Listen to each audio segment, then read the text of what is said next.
जी नमस्कार दोस्तों, स्वागत है सारे लोगों का। उम्मीद करते हैं आप लोग खुश हैं, तंदुरुस्त हैं, मजबूत हैं। आज एक ऐसी फैसला आई है जिस फैसला को आने से पहले मैं आप लोगों के लिए एक शायरी प्रस्तुत करना चाहता हूं।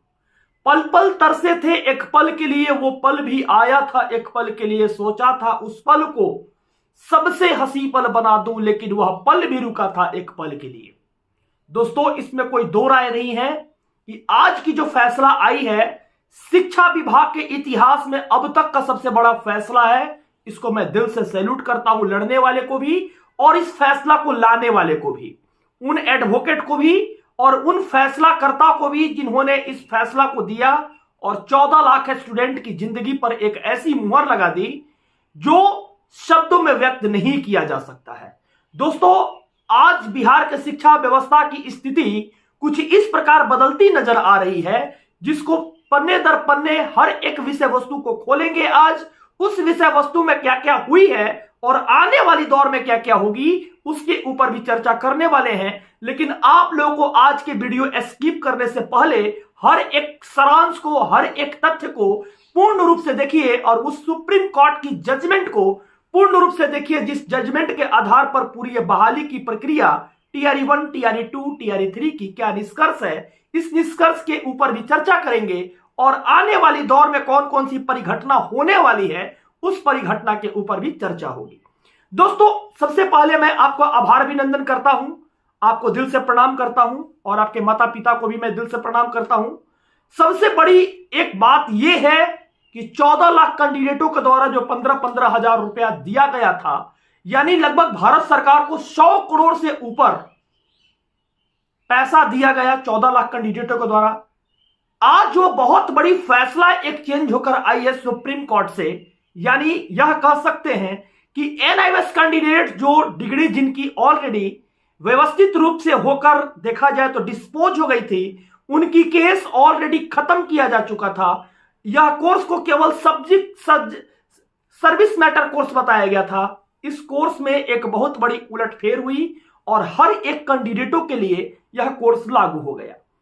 यह कोर्स किस तरह से लागू हुआ है और क्या इसकी सारांश है, क्या इसका जजमेंट का प्रारूप है, इस पन्ने को खोलते हैं और आइए अध्ययन करते हैं उस जजमेंट के ऊपर और आइए अध्ययन करते हैं टीआरई 1, टीआरई 2, टीआरई 3 के ऊपर कि क्या निष्कर्ष हो सकता है।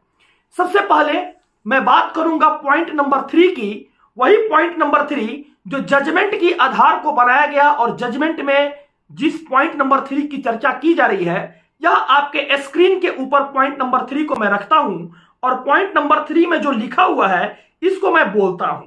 सबसे पहले लिखा हुआ है, however, to avoid any confusion, we again clarify that the 18-month diploma obtained by such a person who were employment as on 10/8/2017 and who have completed the diploma course of 18 months would be treated as valid diploma। बोला गया है इसमें कि who have completed the diploma course of 18 months would be treated as valid diploma holders for the purpose of applying in other institution for promotional themes। मतलब एक तरह से देखा जाए तो प्रमोशन से लेकर अगर प्रमोशनल के बात हो या अप्लाई करने की बात हो तो इसमें इस बात को सूचित नहीं किया गया है कि केवल आप प्राइवेट के लिए अप्लाई करेंगे या गवर्नमेंट के लिए अप्लाई करेंगे। इस पॉइंट से यह बात खुल जाती है कि आप अप्लाई हर जगह कर सकते हैं। उसको बोला गया है valid diploma holder, valid diploma holder बोला गया है। अब आगे इसकी तथ्य जो है यह किस आधार पर खुलती है, इसको आइए चर्चा करते हैं पॉइंट नंबर 4 में। Needless the state of the clarification will have to effective from the date pronouncements of the judgment under review। उसके बाद यह भी बोला गया है with the aforesaid clarifications the review petitions as well as miscellaneous application include all the pending application are disposed of। मतलब कहने का मतलब यह हुआ कि जिसकी बहाली में चर्चा हो रही थी वो फिर से उसी डेट से, जिस डेट से इस डिग्री को खत्म किया गया था, उसी डेट से इसको ऑलरेडी लागू किया जाएगा। मतलब जितना तारीख को यह डिग्री को खत्म किया गया था 28 अगस्त के दिन 2023 में, उसी डेट से यह डिग्री को लागू किया जाएगा और इस डिग्री को लागू करने के साथ साथ इसको उसी समय से वैलिड माना जाएगा। बीते दौर के अंदर जो एनआईएस कैंडिडेट, जो ज्वाइंट कैंडिडेट थे, मेरी भी एक मुहिम थी कि नहीं तो सब कोई रोड पे रहे और नहीं तो सब कोई बोर्ड पे रहे। लेकिन कुछ एनआईएस कैंडिडेट भाइयों का कहना था कि आप एनआईएस का विरोध करते हैं। मैं विरोध उस ज्वाइंट कैंडिडेट का करता था जो एक तरफ वो लोग बोर्ड पर चले गए और वो लोग जो ज्वाइन नहीं किए हैं, जो लोग रिव्यू पिटीशन में गए हैं, उनको उन लोग हमेशा प्रताड़ित करता था और नीचे दिखाने का कोशिश करता था। इस कारण से मैं विरोध ज्वाइंट कैंडिडेट का किया था। और बीते दौर के अंदर जो लड़ाई हुई थी, उस लड़ाई में एनआईएस कैंडिडेटों ने इस बहाली के लिए अपना खून बहाया है। इसका सबसे बड़ा जीता जागता सबूत अनीसुर रहमान जी का है, जिन्होंने 22 अगस्त के दिन अपनी ताकत को उस झंडा के खून से रंग दिया, जिस झंडा के खून से उन्होंने कह नहीं सकते हैं, इसको शब्दों में व्यक्त नहीं कर सकते हैं, जिस झंडा के ऊपर उस एडीएम साहब का वार हुआ था, जिस गलफड़ पे उस व्यक्ति का वार हुआ था, वो वार कोई और नहीं अनीसुर रहमान जी भी खाए थे और वो भी एनआईएस कैंडिडेट थे। बीते दौर के अंदर जितनी आंदोलन हुई है, जितना आंदोलन का सारांश बनाने का आप लोगों ने बहाली को लाने का कोशिश किया है, जिसमें 85% एनआईएस डीएलएड ही थे जो आंदोलन को सफल बनाए हैं और आने वाली दौर में इस बहाली में अब भाग लेंगे।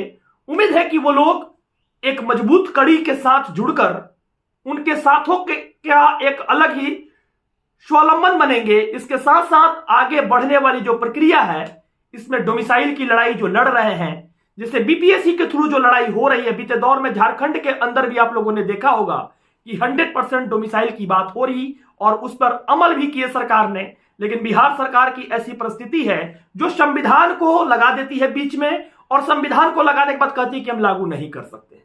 यानी झारखंड जो है इंडिया से बाहर है, झारखंड जो है वो इंडिया से बाहर है कि 100% वो ऑलरेडी दे रहा है डोमिसाइल। तो मैटर ये नहीं है। बहुत लोग ऐसे हैं जो बाहरी कैंडिडेट हैं, जो झारखंड से हैं, उत्तर प्रदेश, दिल्ली यानी अन्य राज्य से हैं। मैं उनसे एक क्वेश्चन पूछना चाहता हूं कि आप एक बात बताइए कि आपसे मैं पूछता हूं, भारत में सबसे गरीब राज्य कौन सा है? कुछ लोगों का नहीं बल्कि सब लोगों का कहना है कि बिहार एक ऐसा राज्य है जो सबसे गरीब है। तो मैं आपसे एक बात पूछना चाहता हूं महोदय, हाथ जोड़कर, क्या बिहार के बच्चों को इस रोजगार में मौका मिलना चाहिए कि नहीं मिलना चाहिए? बहुत लोग ऐसे हैं कि डोमिसाइल की बात होती है तो वो लोग परेशान होते हैं। हमारी काम न्यूज देना है, हम अपनी बातों को रखते हैं इस प्लेटफॉर्म के जरिए।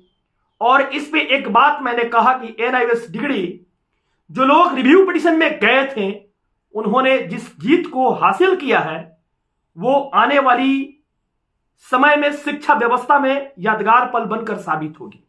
अब बात होता है टीआरई 3 पर इसका क्या असर पड़ेगा।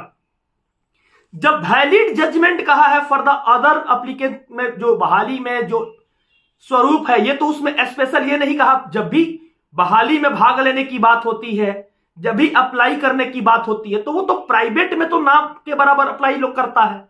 अप्लाई तो लोग गवर्नमेंट में ही करता है। तो अप्लाई गवर्नमेंट की बात आ गई, जहां गवर्नेंस की बात आ गई, वहां पर एक बहुत बड़ी मुद्दा आप लोगों के लिए यह है कि टीआरई 3 का ज्वाइनिंग अभी नहीं हुआ है। तो मनदीप कार्ला जी का मैंने इंटरव्यू को देखा, उन्होंने कहा कि रीट पिटीशन में हम यह भी इंप्लीमेंट करने का कोशिश करेंगे। यह मनदीप कार्ला जी का बात है, मेरा बात नहीं है। जो एआरओ है, सुप्रीम कोर्ट के एक बहुत ही दिग्गज एडवोकेट भी उनको हम कह सकते हैं, बहुत अच्छा उनको जानकारी भी है, सर्विस मैटर केस का वो बहुत अच्छा व्याख्याता भी है। उन्होंने एक बात को कहा था कि टीआरई 3 के ऊपर बहुत सारे एनआईएस कैंडिडेट ऐसे हैं जिनकी एज क्लैप्स करने वाली है। बहुत सारे लोग ऐसे हैं जिनकी एज क्लैप्स कर भी गई है। उन लोगों की हक की लड़ाई के लिए वो ऑलरेडी पिटीशन फाइल करेंगे, यानी एसएलपी फाइल करेंगे या रीट फाइल करेंगे या अन्य किसी के माध्यम से वो केस लड़ेंगे टीआरई 3 में, उनको इंक्लूड कराने के लिए। यह मनदीप कार्ला जी का कहना है। और मनदीप कार्ला जी का और भी बहुत सारी बातें थी जो मैंने बीते दौर में सुना, कल परसों का न्यूज में उनकी बातों को मैंने सुना। तो मुझे यह बात लगती है कि जो आज जजमेंट आई है इसके ऊपर टीआरई 1 टीआरई 2 के जो फेज है उसमें भी इंटरचेंजेज हो सकती है, क्योंकि जो डिस्पोज हो गया था केस, डिसमिस हो गया था केस, उस केस में एनआईओएस फिर से मेहनत करके एक तरफा जीत हासिल कर ली है। तो क्या यह बात बताने में कोई दो राय नहीं है कि सुप्रीम कोर्ट अगर कोई चीज को चाहेगी उसको पूर्ण रूप से पूर्णतः वो काम करने की कोशिश भी करेगी। लेकिन इसमें बहुत लोग का कहना यह कि सत्यम अब एक बात बताओ, तुम तो मूर्ख की तरह एनआईओएस का विरोध करते थे। हाँ, विरोध करते थे किसका? ज्वाइंट कैंडिडेट का, कि सरकार एक के व्यक्ति को रोड पे रख दिया, एक को बोर्ड पे रख दिया। दूसरा नंबर क्वेश्चन कि सत्यम तुम इतना, बहुत लोग का उल्टा सीधा भी कमेंट आता है, तो मैं उस कमेंट को देखता हूं, वॉच करता हूं कि आपकी सबसे बड़ी मनोवृत्ति क्या है। एक शिक्षक होने के नाते अपनी बातों को, अपनी शब्दों का चयन ऐसे करें कि आने वाली दौर पे जो लोग इस वीडियो को देखते हैं आपकी कमेंट देखने के बाद यह शिकायत ना करे कि आप एक शिक्षक नहीं है। अब आप आ गए हो, यानी जो लोग बाहरी कैंडिडेट हैं, यूपी से हैं, झारखंड से हैं, दिल्ली से हैं, राजस्थान से हैं, छत्तीसगढ़ से हैं, मध्य प्रदेश से हैं, महाराष्ट्र से हैं, कर्नाटका से, जहां से भी आ रहे हैं, उनको अगर आप लोग इन करोगे, डोमिसाइल नीति नहीं रहेगा, तब आप लोग की कटअप 105 से 107 रहेगी। तो लड़ाई आप लोग डोमिसाइल नीति का अब लड़ो, आप लोग की जीत हो चुकी है। और यही कहेंगे कि मिलजुल कर आप लोग साथ रहोगे तो आने वाली दौर भी बहुत बढ़िया होगी। और अभी मनदीप करला जी की जो बात थी टीआरई 3 को लेकर, टीआरई 1 में जो सप्लीमेंट्री में जो लोग एनआईओएस वाले थे वो भी अब केस कर रहे हैं, कह रहे हैं कि नहीं, हमारी जो सप्लीमेंट्री आ गई, जब मेरी डिग्री वैलिड होगी तब कुछ रिजल्ट चाहिए। पता नहीं अब आगे का दौर क्या होगा, एडवोकेट कहां इस चीज को लेकर जाएंगे, इसको हम अभी व्यक्त नहीं कर सकते हैं। जैसे जैसे न्यूज आएगी वैसे वैसे आपको दिखाएंगे, और नोटिफिकेशन तब पता चलेगी जब आप चैनल को सब्सक्राइब कीजिएगा। लेकिन हम ये नहीं कहते कि कर ही लीजिए, अगर हमको अपना फैमिली मानते हैं, ऐसा लगता है कि नहीं सत्यम सही कर रहा है, सत्यम सही कर रहा है, तब आपको सब्सक्राइब करना है। अगर सत्यम सही कर रहा है तभी सत्यम को सब्सक्राइब करना है, प्यार देना है अपने भाई को। क्योंकि देखिए, यूपी वाले भाई भी कहेंगे, यही चीज कहेंगे कि बिहार एक बहुत गरीब राज्य है, झारखंड वाले भाई को भी कहेंगे आपसे कोई दुश्मनी नहीं। मैं मानता हूं कि आप लोग बहुत पढ़े लिखे, बहुत एजुकेटेड हैं, लेकिन बहुत गरीब राज्य है, माफ कीजिएगा, और अपने राज्य के बारे में थोड़ा सा सोचना पड़ता है। थोड़ी इस चीजों को समझिएगा, आप लोग से मैं यही कहूंगा। लेकिन जो भी है, एक परसेंटेज अगर 95% बिहार में डोमिसाइल लग जाती तो बहुत अच्छा रहता। 5% पे आप लोग भी फाइट कीजिए, हम मना नहीं करेंगे, लेकिन ये जरूर कहेंगे कि थोड़ी बिहार के बारे में जरूर आप लोग सोचिएगा।